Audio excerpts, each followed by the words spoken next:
This week, C-SPAN was on the road in Iowa and New Hampshire as candidates closed in on the final week before the first votes are cast in 2024's presidential election.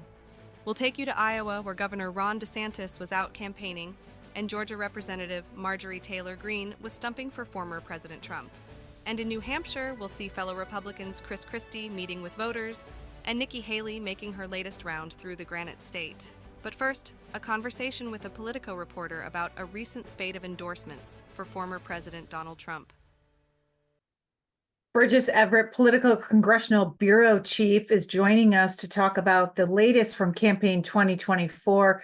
Burgess, your headline on a recent piece is GOP's most Trump-skeptical bloc starts falling in line.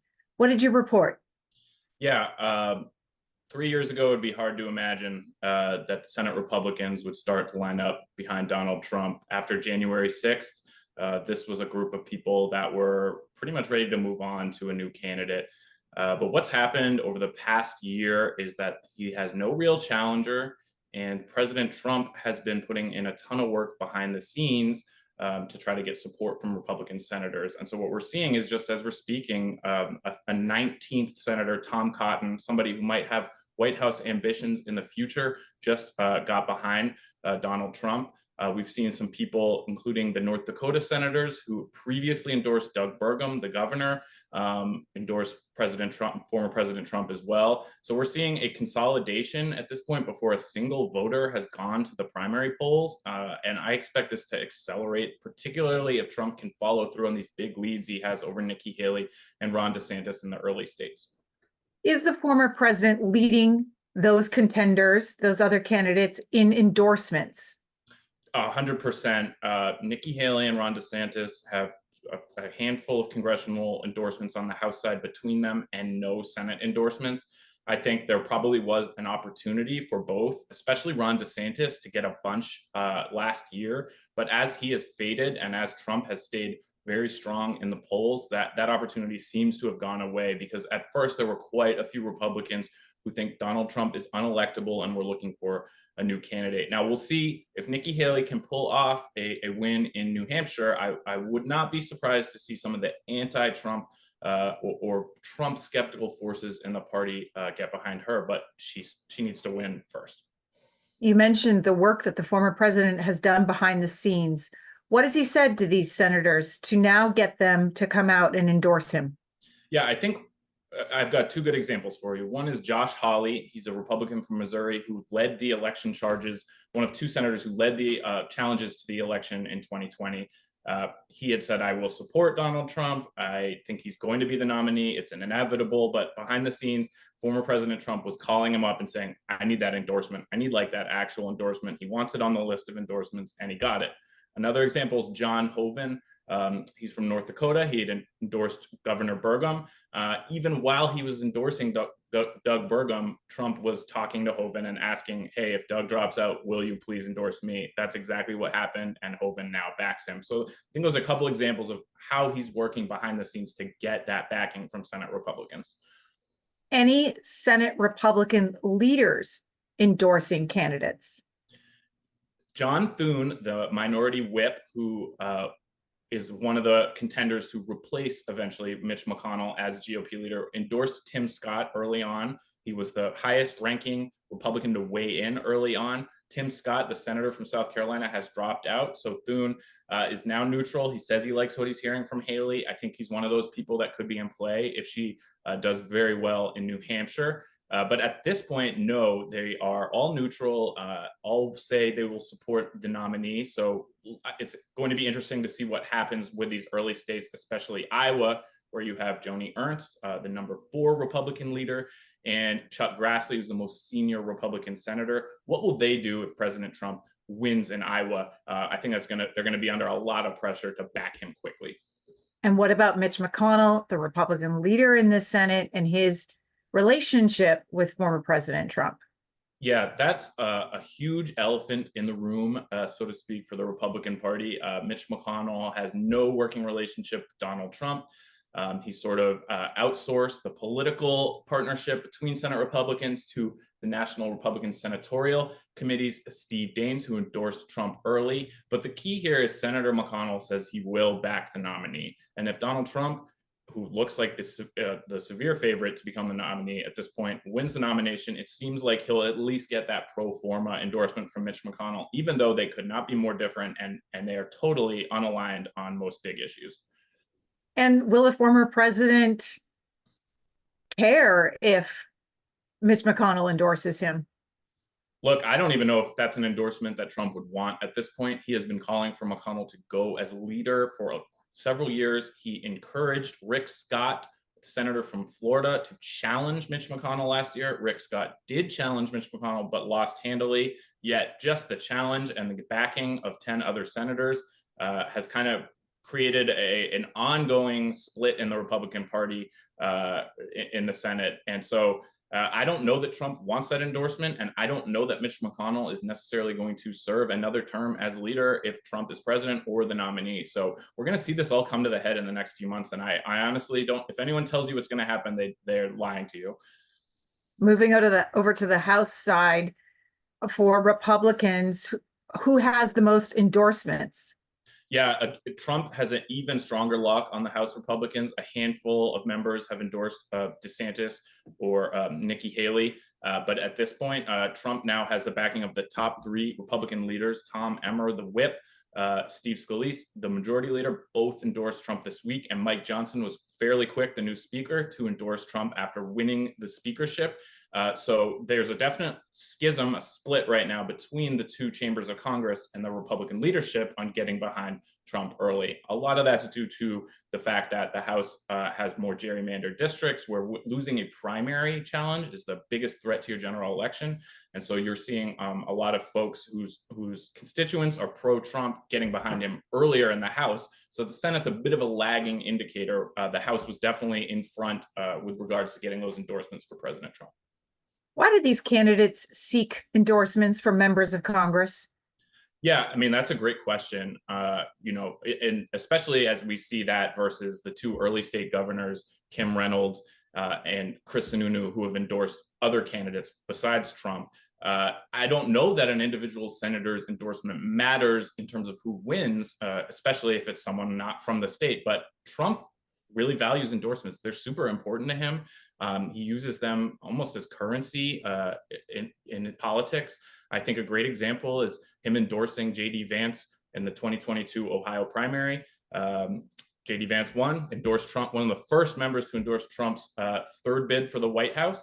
And now Trump is backing J.D. Vance's preferred candidate in Ohio. So you can kind of see from there how Trump uses endorsements to sort of affect his brand of politics across the Republican Party. Burgess Everett, Politico's Congressional Bureau Chief, thank you. Thank you so much for having me. Next, we're in Keokuk, Iowa. That's where Republican Representative Marjorie Taylor Greene of Georgia was stumping for former President Donald Trump.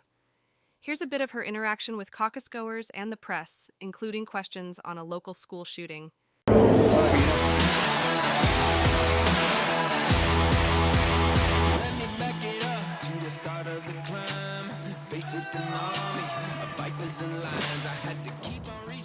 All right, Iowa. I tell you what, I'm so excited to be here. It's like starting off the primary election with the Super Bowl, which I think is really wild. You know, in Georgia, we just go and vote in a primary. But you guys have this caucus system, and I had to learn all about it just a few months ago so I could understand what you go through. I'm a competitive person, so I think it's pretty awesome. And I am expecting guys, I'm counting on you guys to turn out big for President Trump.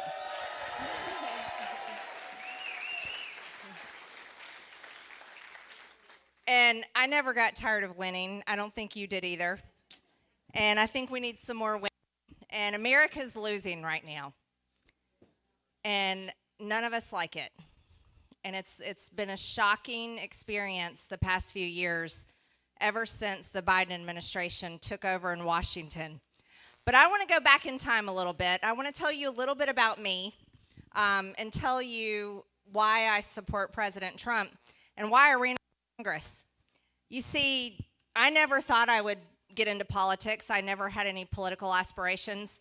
I spent most of my adult life running a construction company and raising my kids, and pretty much looking at Washington saying that they're the cause of all of our problems.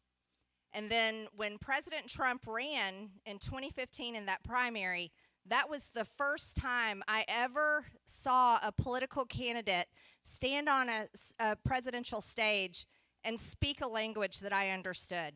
He talked like regular Americans. And I supported him from day one. And I'm so excited we elected him in 2016. And we already know what President Trump is capable of. We had him as president for 4 years. I know that those were the best 4 years that America had. And we need him back in the White House, right?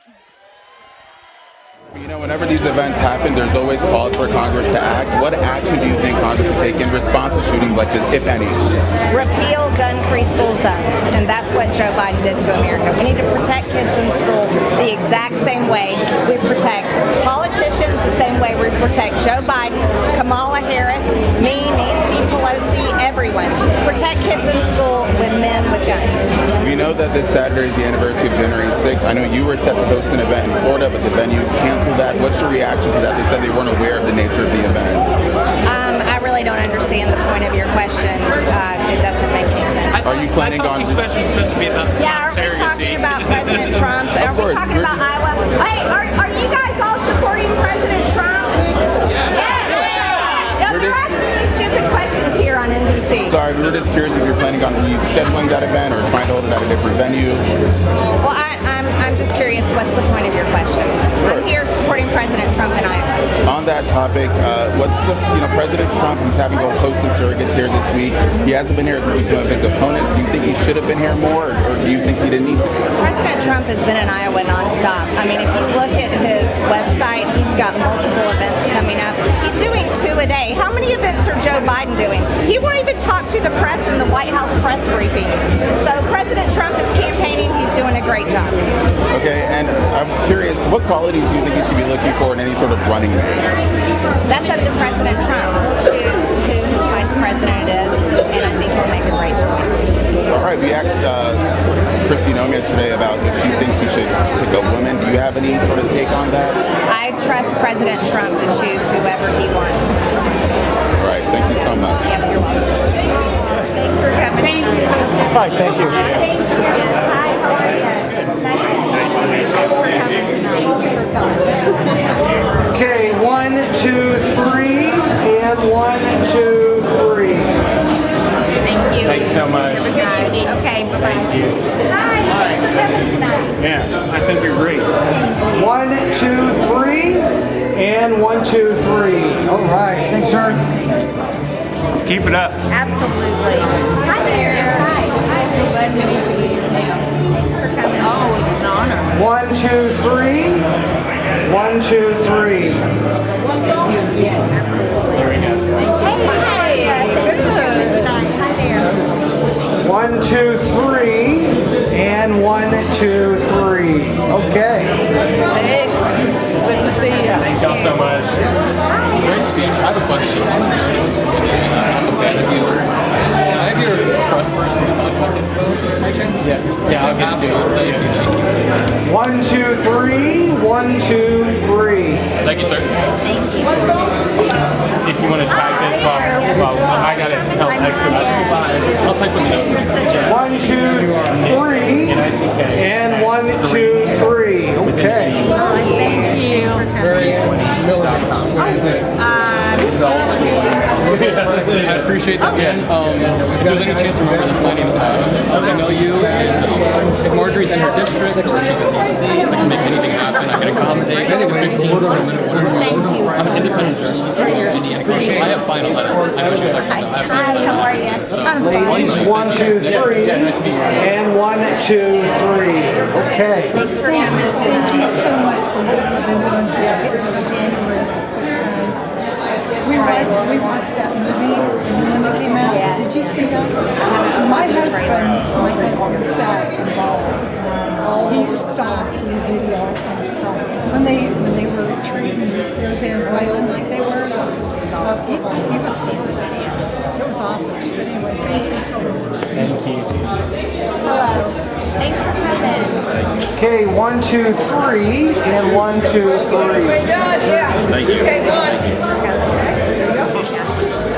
Hi. Hello there. 1, 2, 3. 1, 2, 3. Thank you. Nice job. Everybody? Good luck to you. Thank you. Thanks for representing us. Congresswoman, these have been our awesome hospitable hosts. It's a family. Thank you so much for hosting. That's great. Hi. Nice to meet you, Tammy. Hi, Casey. Nice to meet you. You want to wire this right now? Oh, no, I still have my own. Okay, guys, 1, 2, 3, and 1, 2, 3. Okay. Awesome. Thank you so much. I hope you enjoy your job. Oh, I did. It's a beautiful facility, so thank you so much for hosting. Oh, absolutely. We're good. You need to do anything else? Sounds good. Good luck with the construction. Yeah. No, it's okay. It's okay. I built it in 2005. We'll do one later. I gotta get her out. So you guys are good? Yeah. Yeah, I think she'll want to. I'll lead. That's our family business too. Same thing. Thank you. Okay, yep. Okay, thank you. Governor Ron DeSantis was in Iowa in recent days, touring with Hawkeye State Governor Kim Reynolds, who endorsed him. Here's some of his recent visit to Elkader, Iowa, where he met with voters. Well, thank you. Thank you all for coming. We're excited to be here. You know, one of the things we were able to do over the course of campaigning in Iowa was, just as a guy that grew up playing baseball all the way through college, I remember being a kid watching this movie about them building a baseball field in the middle of the cornfield, the Field of Dreams. And when we were started coming up to Iowa, I would show my young kids. So we have a first grader, kindergartner, and pre-K3, and I would start showing them like the appropriate parts of the movie, the baseball players coming out of the cornfield, all the other stuff, doing that. And we eventually got to do an event at the Field of Dreams in Dyersville, which was really cool. My kids got to play and everything. But I remember being at the Clayton County Fair, and we had some time before the bus left to the next stop. And so my son, who's 5, had his baseball glove and stuff. So we're just out there by the corn. We're just playing catch back and forth, kind of father and son. And he stopped and he looked at me and he said, "Dad, is this heaven?" And I said, "No, son, it's Iowa." Now he knows what to say. So sometimes when we're up here by the corn, I will say I'll say, "Mason, is this heaven?" He's like, "No, Dad, this is Iowa." You know that. So we're excited to be here. We're excited to be in the home stretch for the Iowa caucus. I want to thank Governor Reynolds for her support. As the governor of Florida, I have a unique window in what goes on in this country. Because every time one of these blue states does something stupid, I gain more residents in my state. People flee Chicago, they flee Los Angeles, they flee New York, they flee Minnesota because the policies are destructive and their quality of life diminishes, their freedom diminishes, and Florida has really been the refuge that people have escaped to. So I talk to people when they come. And they talk about how dysfunctional Illinois is. They talk about how bad California is. When I'm in Bonita Springs or Marco Island in the wintertime and I meet Iowans who are on vacation, spending part of the year, they're very happy with how Iowa's governed. They're very happy to have Governor Reynolds and the legislature do such a great job. And I see that personally, dealing with people just from the Midwest, how they view Iowa. So you're lucky to have a very strong and effective governor. She's delivered huge results for this state. And clearly, as you look around this region, Illinois, Minnesota, look at your neighbors. You're lucky to have the governor that you have here in Iowa. I can tell you that. Earlier today you mentioned the former president wouldn't take questions from students at Dordt University. Do you think that's because Trump doesn't have the mental capacity or strength to do so? I think it's because he doesn't want to answer questions about his record. I think he would rather just, look, I get why he's doing it. He's got cable news networks that basically 24/7 pump him up. No at all critical appraisal of anything that's been done, from Fauci to letting the BLM riots burn down cities, to the spending that was totally out of control. So I don't think he wants to answer his questions. I think that's why he hasn't debated, because I think he would be asked those questions. That's why he doesn't typically even give interviews anymore outside of a few kind of hand-picked ways. And the question is for Iowa voters and the early state voters beyond that is that something that is good enough for a candidate who is not the same candidate he was in 2015 and 2016. He's not been willing to come here and answer questions. He's not been willing to he parachutes in for 30, 45-hour speech and then just leaves, rather than listening to Iowans, answering questions, and doing, I think, what it takes to win.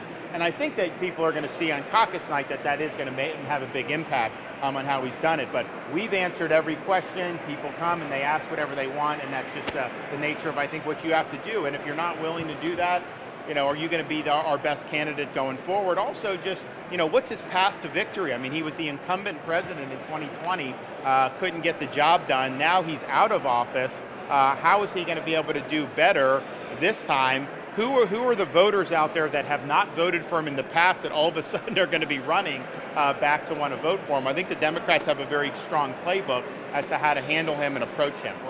Governor, in the interview today on Fox News, you referenced Nikki Haley alluding to just her running for vice president in this race right now.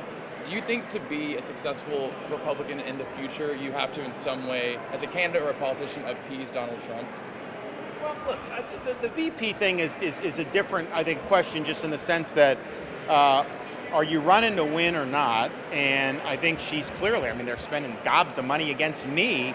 They're not spending money against Donald Trump. So that's an indication they may not be playing to win. But then two, she is the darling of these never Trump voters. She is getting massive amounts of money from liberal Democrats in California, liberal Democrats on Wall Street who view her as like an anti-Trump.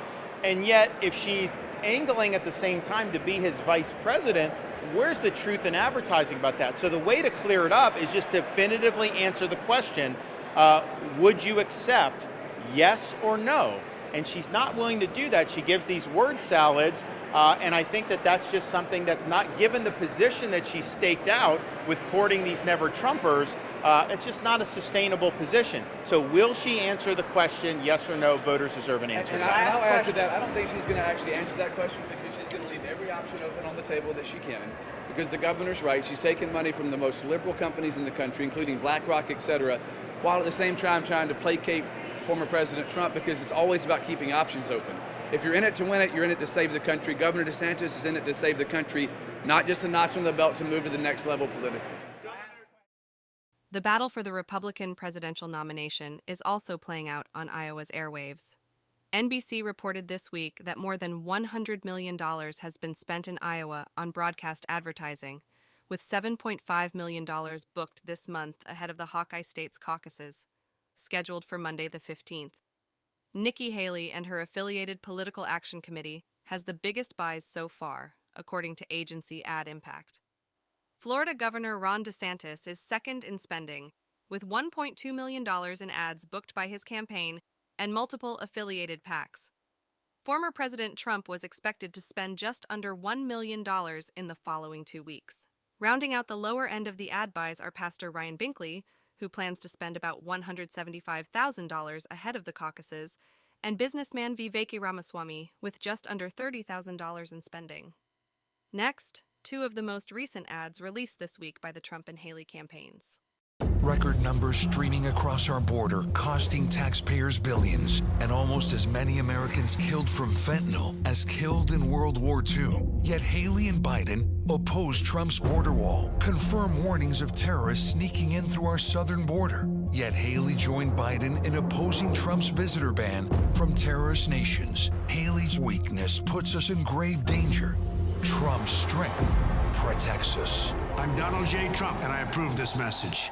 Nikki Haley has a 17-point lead over Joe Biden. Ron DeSantis consistently trails. His campaign has been floundering. The support for Florida Governor Ron DeSantis plummeting. You can't beat Trump. by trying to be Trump. And you can't stop wasteful Washington spending when you already voted to add trillions in national debt. Ron DeSantis, he's phony, he's failing, he's just too weak to win. SFA Fund Inc. is responsible for the content of this advertising. Also this week, ABC News compiled data on how many times each Republican presidential hopeful visited Iowa from September through the end of 2023. Governor DeSantis was a distant second in the number of visits, behind businessman Vivek Ramaswamy, who had 192. Nikki Haley was in third, with 35 visits to the Hawkeye state. Former New Jersey Governor Chris Christie didn't visit the state at all. But he was a regular in the Granite State last year, ABC's analysis showed. With 39 visits, he was the second most seen Republican in New Hampshire in the final months of 2023. He was just ahead of Nikki Haley, with 24 visits to the first-in-the-nation primary state. Next, a visit with the curator of Drake University's Caucus collection. We are in Drake University Archives and Special Collections in Coles Library on the campus of Drake University. My name is Hope Bibbins. I'm the Director of Archives and Special Collections here at Drake. So today I pulled out a selection of materials from our Iowa Caucus collection. We started collecting for this collection late 2014, early 2015, around the time of the 2016 caucus cycle. It's a collection of campaign ephemera that we started collecting. And so I pulled out just a little bit of things to give you a sampling of what we have in our collection. So in the box is some campaign mailers and other campaign literature. So Iowans get a lot of campaign mailers in the mail, other things that they pick up. So we asked for them to send those in to us. And so I thought I'd just share a piece from this box. We organized them by candidate and by year. So in this box from 2016, we have a Ted Cruz for President coloring book. This was aimed at kids, perhaps, or families? At children, families, yes. So activity book, I guess, as well. So we collect really basically anything that Iowans might have, sitting in their basements or attics. So we tried to just get as much as we could. So we have things, Mitt Romney mitt, foam mitt, to bumper stickers. So I tried to pull out some more Iowa-specific bumper stickers. So this is a Hogs for Edwards, support the family farm. Along the same lines, Bush Cheney Farm and Ranch team. And then this one here is more of the campaign literature. This is Jesse Jackson, a fighter for farmers and ranchers. So some of the more Iowa-specific pieces. So this is a t-shirt. It says Dean Precinct Captain. So this would have been the t-shirt that the precinct captain for Howard Dean would have worn at the caucus that evening. So we have a lot of t-shirts like this that are specific to the caucus night themselves. Yes, so you'll see we have Pat Buchanan pot holder. It says, I voted for Pat Buchanan, Iowa straw poll, 1999, and this is an autographed piece. So we do have some autographed pieces in the collection as well. And so that would have been something that someone at the straw poll would have picked up. Herman Cain, for President 2012 cup. It says, how's that working out for you? And then Obama, Rural Iowans for Obama hat. Yes, so the fans are a popular item at the state fair. So you'll see when a candidate's on the soapbox, a lot of folks will have the fans. So we have Ron Paul 2012, and then an Orrin Hatch fan as well. So these next two are items from Lamar Alexander. And I honestly am not sure what came in this jar, but it says, get a taste of true leadership and experience the flavor of a presidential candidate who's not afraid to take a bite out of the real issues. So if anyone knows what was in these, we would love to know that. And then this is the Plaid Pass Republican Party of Iowa's straw poll in 1999. So this person was a guest of Lamar Alexander at the straw poll. So this one is a precinct captain guide from caucus night 2008 from Iowans for Hillary. And so it kind of has color-coded guides just to walk her precinct captains through caucus night. Talking points, the caucus process itself, just to help them feel more prepared going into caucus night. So that's a unique piece to have as well. I tried to pull out a collection of pins that were Iowa specific. We get a lot of the general pins that you see throughout the country, but then there are some that are Iowa specific. Reagan-Bush caucus kickoff in '84. Obama precinct captain. A lot of these are going to be precinct captain buttons just to identify that person, that point person at the caucus site. Iowa for Pete Buttigieg this past cycle. A Gary Hart for president with some specific Iowa caucus language there. Bob Dole, similar with the date of the caucus. Hillary for Iowa precinct leader again. Another precinct captain with the John Edwards 08. And then this last one is actually from Democratic presidential debate in Des Moines in January 1980. Next, we're on to the Granite State. That's where Republican Nikki Haley met with New Hampshire voters this past week, including the stop in Londonderry. Someone asked me when I announced why I was running. I said, my parents came here 50 years ago to an America that was strong and proud and full of opportunities. I want them to know that country again. I'm doing this for my husband, Michael, and his military brothers and sisters. They need to know their sacrifice matters. They need to know that we love our country. I'm doing this for my daughter who just got married, and I saw how hard it was for her and her husband to buy a home. The average home buyer in America now is 49 years old. And I'm doing this for my son, who's a senior in college. And I am tired of watching him write papers of things he doesn't believe in just to get an A. That's not us. That's not America. And for the first time, 81% of Americans have said they don't think their kids are going to live as good of a life as we did. We can't be okay with that. I'm not okay with that. We do have a country to save. But I'll promise you this. If you will join with us in this movement, if you will join with us in this fight, if you will go tell 10 people and tell them to go to NikkiHaley.com and take a yard sign with you and spread the word, I promise you, our best days are yet to come. Thank you very much. God bless you.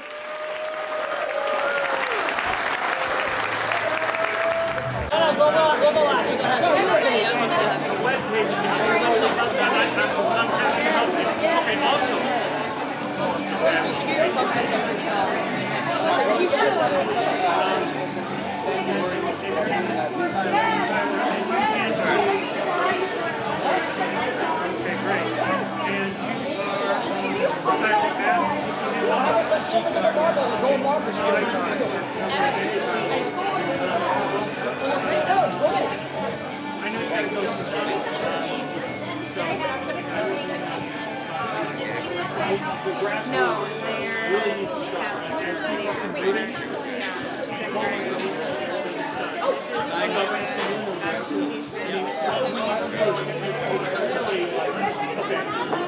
This thing's rolling.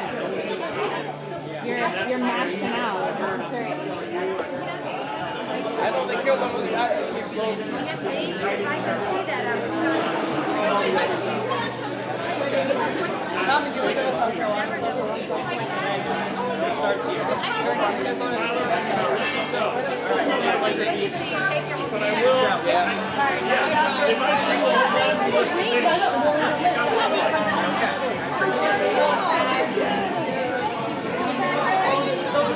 the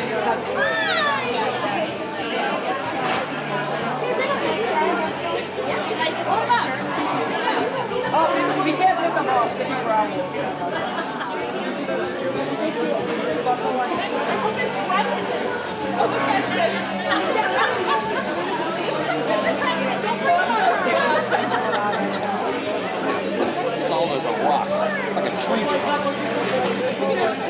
Are we able to, can you take a picture with us?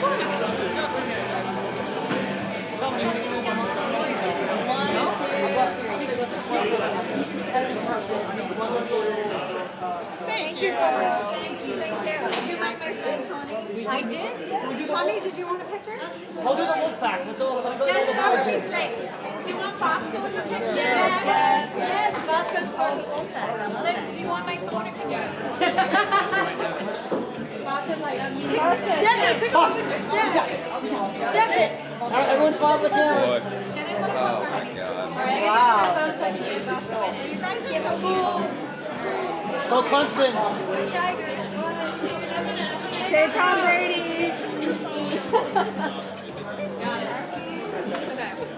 Thank you. Thanks, guys. Good to see you again. Jenny, do you want to Andrea? Right here in the phone. Oh, the Adrian. We'll serve like a hundred. She's like a rock star signing the shirt. She'll never take it off. Wait. He wasn't looking. You gotta get the wolf back again. You weren't looking. I need you to get. Sorry, get back again. Bosco, sit. I need a good one. Look how good he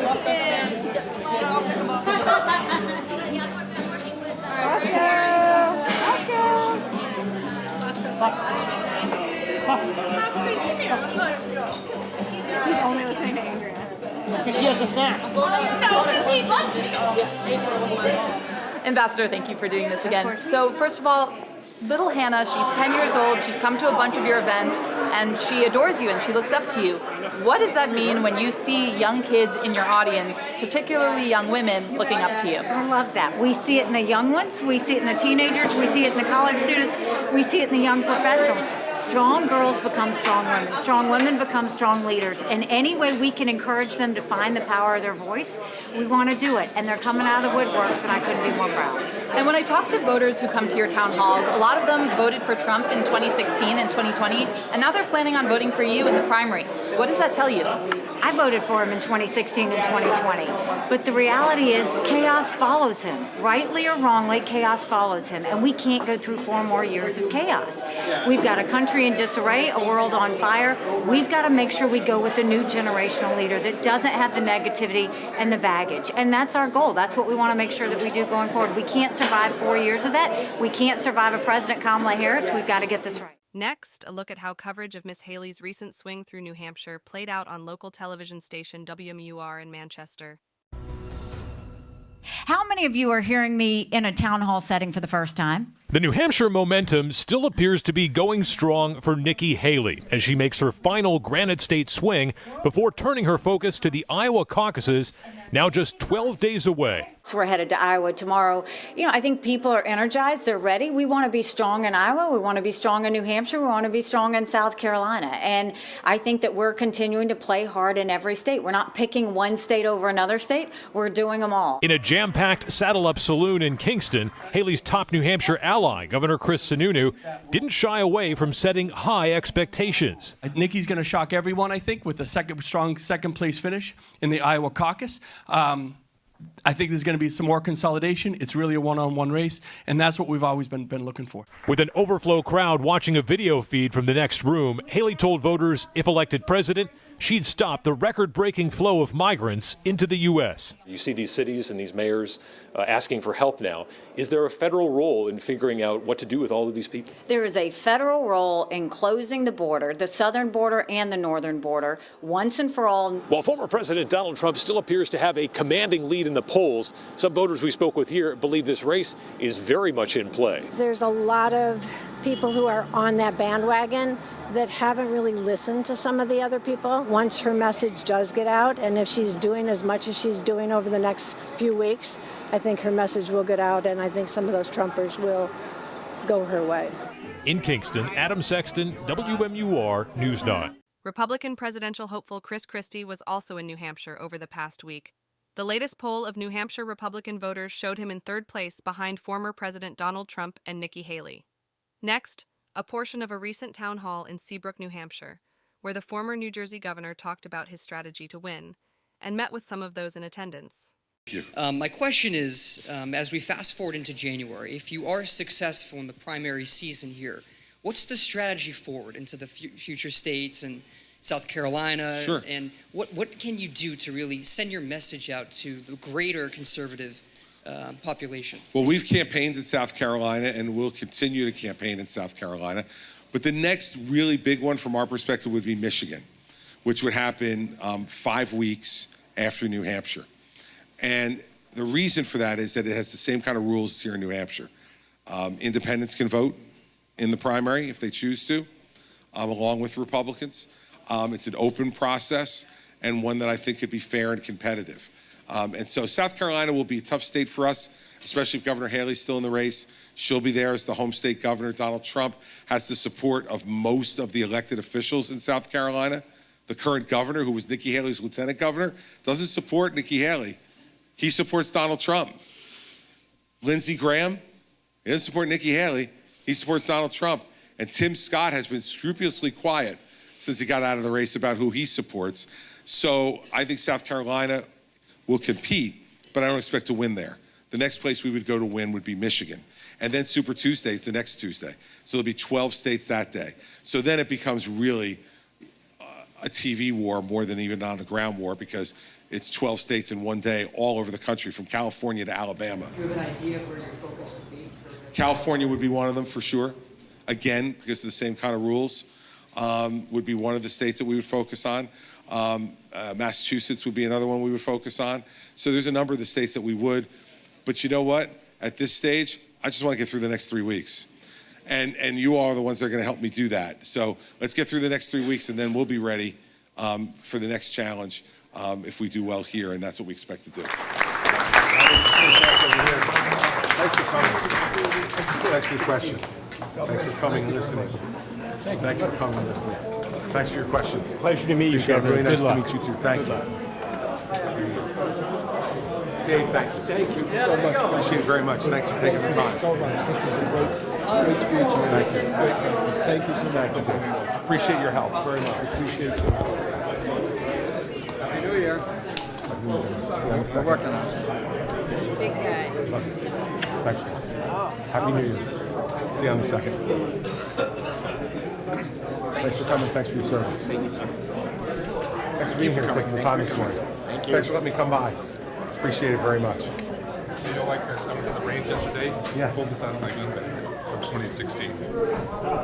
Nice picture. That's right. All right. Good. Fantastic. Thanks for your questions. I appreciate it very much, man. Eddie Coleman. Yeah. How are you? Great. How are you? This is my wife, Kathy. Kathy's very nice to meet you. Huge fan of your husband. He kept me were wondering if entertained you'd as a tortured Mets fan. Yes. And you're still a tortured decades. Mets fan. Still, Yeah. now I'm on the board. I have a fiduciary duty to be tortured, Ed. I know it's you do. terrible. I know you do. It's terrible. We had a board meeting last week. I was actually here doing it by Zoom, and we had to approve the capital call for the end of the year. And Steve, and it wasn't small, and Steve got me on the phone afterwards. He said, "Did you vote yes on that capital call?" And I said, "I did." And he said, "I thought you were my friend. That's why I put you on the board." I said, "Hey, Steve, you spent the money, baby. Now you got to pay the piper." See, tell the truth. That's it. That's it. So where's hey Mary Pat? Hey Mary Pat, come here for a second. I want to introduce you to somebody. Are you here now? New York. We moved up to Seabrook. We have a beach house in Seabrook. Yeah. So you got a building. Excellent. Okay, all right. Thank you. Ed Coleman. We worked at the same radio station. Yes. And this is his wife, Kathy. Hi. And they now live in Nice to meet Seabrook. you. How about that? That's So, awesome. I said, Take care of this. Oh my gosh, Mary I've heard Penn your has spent voice in more my time. head. Yes, she's got your voice in her head. Ed. Many decades of listening to torturous men games. Sorry about that. I apologize. I mean, listen, I have to tell you the truth. She said, we have to listen to the post game. I'm like, yes, we have to listen to the post game. It doesn't matter. We have to listen. It's so great to see you. Great to see you. You look great. I'm glad you guys are up here. You enjoying yourself up here? Yeah. Yeah. Kathy, so nice to meet you. We've got a beach house for a long time, so we just decided So you know so great. do away with the taxes in New York. So I know. Unbelievable. My old friend Cuomo, you know, he's quite the cat. I know. We get a picture? Sure. Thank you, Eddie. All right, thank you. Good luck. You bet. Thank you, Governor. Thank you. Hey, can I get a picture with you? Of course, Dad. Yeah. Mary Pat, come on. You get in between us, Mary Pat. Here, you get in between us. Yeah, I'll take that. Yeah, I'll take it. I got a second. Whoops. That's all right. Let it sit there. Talk about her. Thank you so much. Awesome. Got it? Thank Thanks, you. Dave. Thank you. Yeah, appreciate it. Absolutely. Thanks again. We appreciate it Thank very much. you. You got it. Oh, you know? Thank you. He's worth it. He's worth it. Yeah. Do you mind? Nope, I don't mind. Sorry, thank you. I listen to the fan a lot, so I appreciate when you're on that. Absolutely. Now smile. Pretend you're happy. Thank you, sir. Good luck to you. All right. Thanks for your question. Independent, voting for you, Thank voting you. for Biden, but we're trying to Good. stop whatever Donald we Trump. can. Absolutely. Yeah. First things All right. first. Yes. You got it. Thank you. Okay, thanks for coming. Gonna be at the game on Saturday. Are you? Thanks for coming. Yes, yeah, I'm going to be there on Saturday. We'll try to bring it over the line for you. I loved you in the debates. I loved everything you said. I hate to bother you. I know you're trying to leave. Can I get a quick picture? Yeah, sure. Come on. With the Dallas Cowboys hoodie on, you got to get the picture.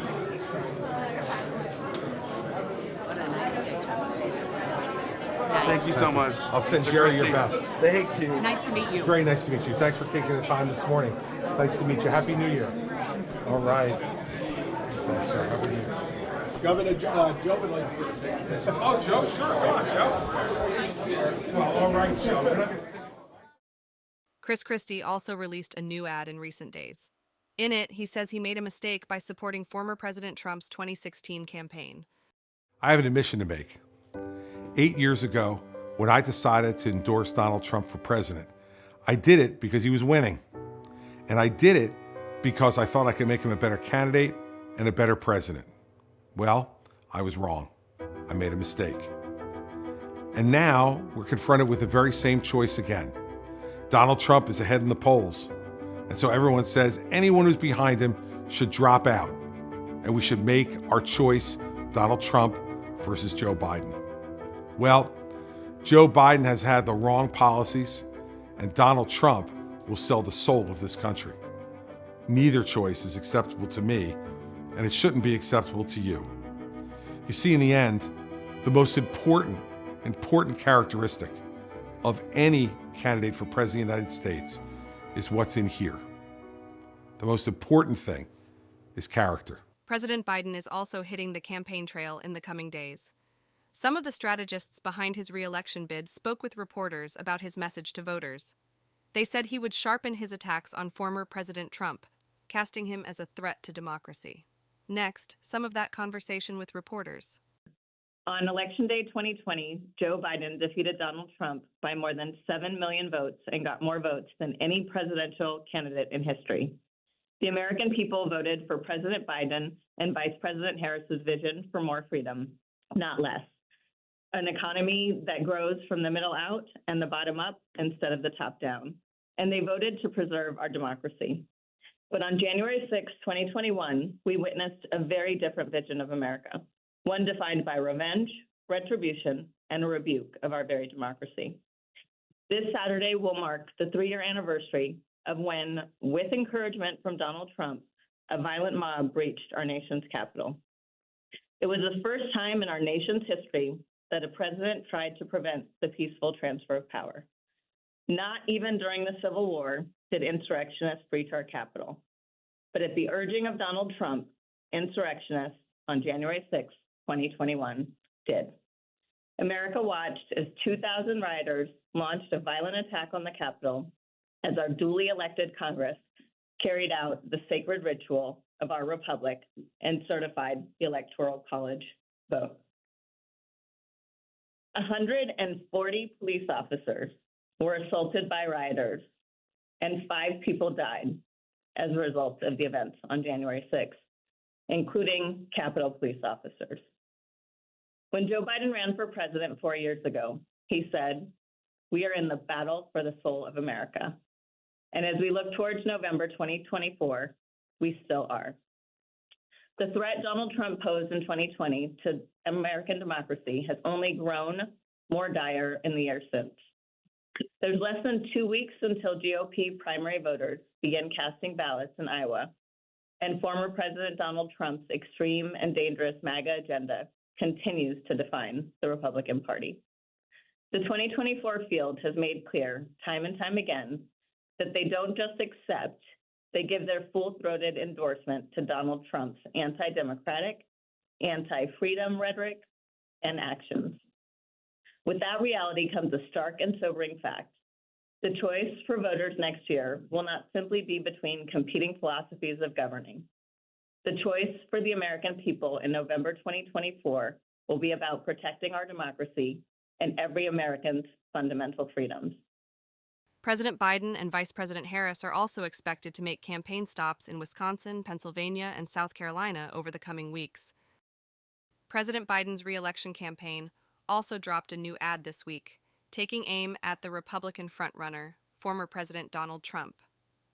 Next, a look at that ad, plus 2 ads the Biden-Harris campaign released this past week on Instagram. I've made the preservation of American democracy the central issue of my presidency. I believe in free and fair elections and the right to vote fairly and have your vote counted. There's something dangerous happening in America. There's an extremist movement that does not share the basic beliefs in our democracy. All of us are being asked right now, what will we do to maintain our democracy? History's watching. The world is watching. And most important, our children and grandchildren will hold us responsible. The Vice President and I have supported voting rights since day one of this administration, and I ask every American to join me in this cause. America is still a place of possibilities, where the power resides with we, the people. That's our soul. We are the United States of America. There is nothing beyond our capacity when we act together. I'm Joe Biden, and I approve this message. Standing here last year, I shared with you a story of American genius and possibilities. I ran for president to fundamentally change things, to make sure our economy works for everyone, so we can all feel that pride in what we do. To build an economy from the bottom up and the middle out, not from the top down. We made real progress together. And together, we did what America always does at our best. We led. Our strength is not just the example of our power, but the power of our example. Let's remember the world's watching. Democracies of the world will stand guard over freedom today, tomorrow, and forever. And those who bet against America are learning how wrong they are. It's never, ever been a good bet to bet against America. Never. We're not finished yet by any stretch of the imagination.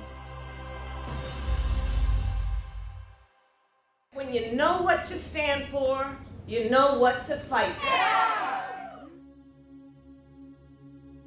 We are prepared to fight for the right of all people to have access to the ballot,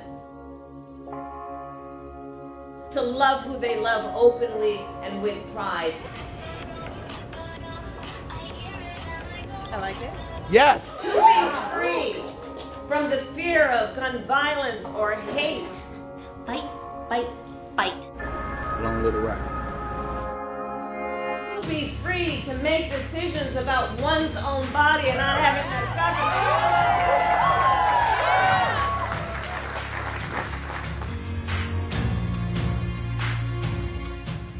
And when we fight, we win.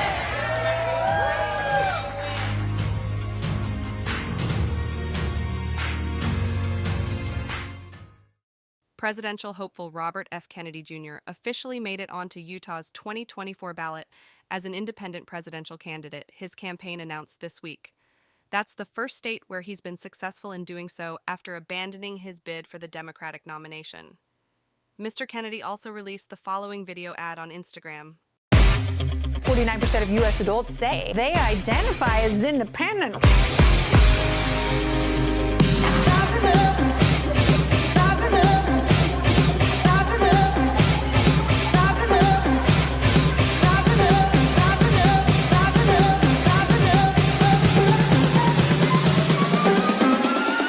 I'm here to declare myself an independent candidate. I want to vote for Kennedy. He wants to bring everyone together. He's the man. He's the only one. Let's go take back our country.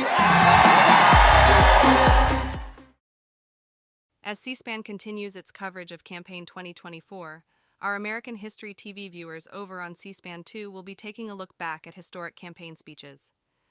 Beginning Saturday, January 13th, viewers will hear speeches from campaigns past, including those of Ronald Reagan, John Edwards, John McCain, and more.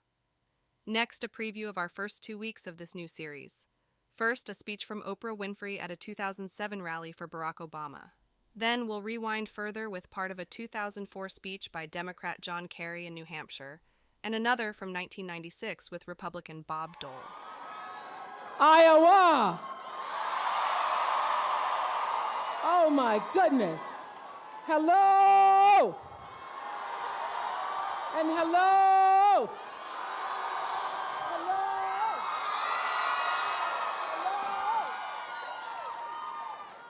Oh my goodness, at last I'm here. You know, so much has been said about what my jumping into this arena does or does not bring to the table of politics. I really don't know. I'm going to leave that all up to the pundits who all say, you know, will it be the same influence as a book club? Will it be like the Favorite Thing show? I don't know about all of that. Despite all of the talk, the speculation, and the hype, I understand the difference between a book club and free refrigerators. That was a nice refrigerator. I understand the difference between that and this critical moment in our nation's history. And so I bathed. Yes, I did. And I got dressed to come out here for, I suspect, the same reason you did, because I care about this country. Will you join me on Tuesday in this mission with a vote for Bob Dole? Will you take... Thank you. Thank you. Thank you very much. Thank you. Will you take every friend and every neighbor who's their Dole so they will vote as well? If they're not for me, don't take them. But if they're for me, vote as well.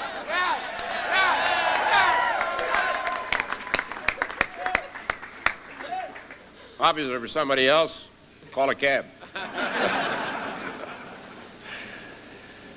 Will you stand with me to elect a conservative Republican president to work with a conservative Republican Congress in changing the face of America? The answer is yes. And that's really what it's all about. It's not about Bob Dole. It's not about Bill Clinton. It's not about really Republicans or Democrats. It's about fundamental change in America.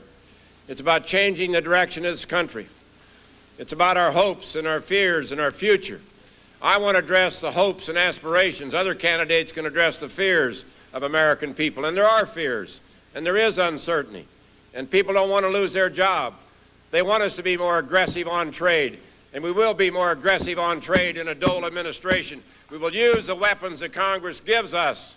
And that will save jobs in America and create more jobs and more opportunities for all the young people here today.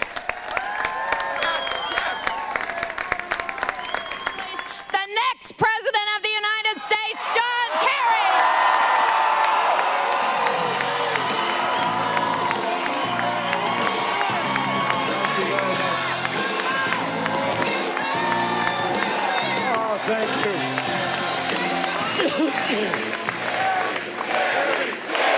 Thank you very much. Thank you. What? I've never seen more crazy people early in the morning. Thank you. Thank you for a wonderful, warm welcome on a cold morning in New Hampshire. And thank you for welcoming back to New Hampshire, Come Back Kerry. I appreciate that.